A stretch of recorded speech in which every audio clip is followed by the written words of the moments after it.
Question है हड़प्पाई नगर लोथल के संबंध में सही कथन है।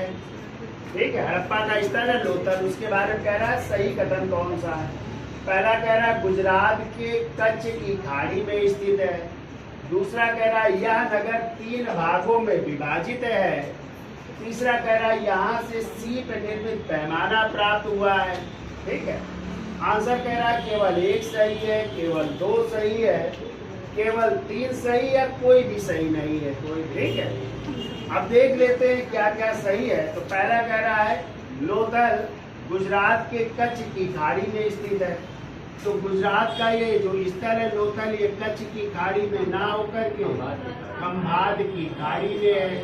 ठीक है, और इसकी खोज जो है 1957 में एस.आर. राव ने की थी। ठीक है, और यहीं से हमें जो है बंदरगाह, गोदीवाड़ा, डाकयार्ड, फारस की मोहर, बहुत सारी चीजें प्राप्त हुई। ठीक है, ठीक कह रहा है यह नगर 3 भागों में विभाजित है। तो पहला क्या हुआ?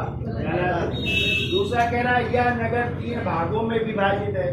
आपको पता है कि लोथल 3 भागों में नहीं विभाजित है, बल्कि एक स्थल है सिंधु घाटी सभ्यता का, वो है धौलावीरा। और धौलावीरा ये ऐसा स्थल है जो 3 भागों में विभाजित है। उच्च नगर, मध्य नगर और निचला नगर, तीनों अलग अलग रक्षा प्राचीनों से घिरे हैं। ठीक है, तो धौला कितने भागों में? 3 भागों में विभाजित है। ठीक है, ना कि लोथल। तो आपका दूसरा भी क्या हो गया? गलत हो गया। ठीक कह रहा है यहाँ से सीप निर्मित पैमाना प्राप्त हुआ है। आपको पता है लोथल से सीप नहीं, हाथी दांत का पैमाना मिला है। किसका? हाथी दांत का पैमाना मिला है। जबकि सीप का पैमाना आ जाए तो ये मोहन जोदड़ों से मिला है। किससे मिला है? मोहन जोदड़ों से।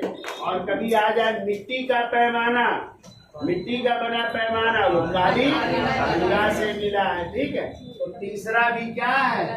गलत है। तो आंसर क्या होगा? कितनी बार हमने पूछे हैं।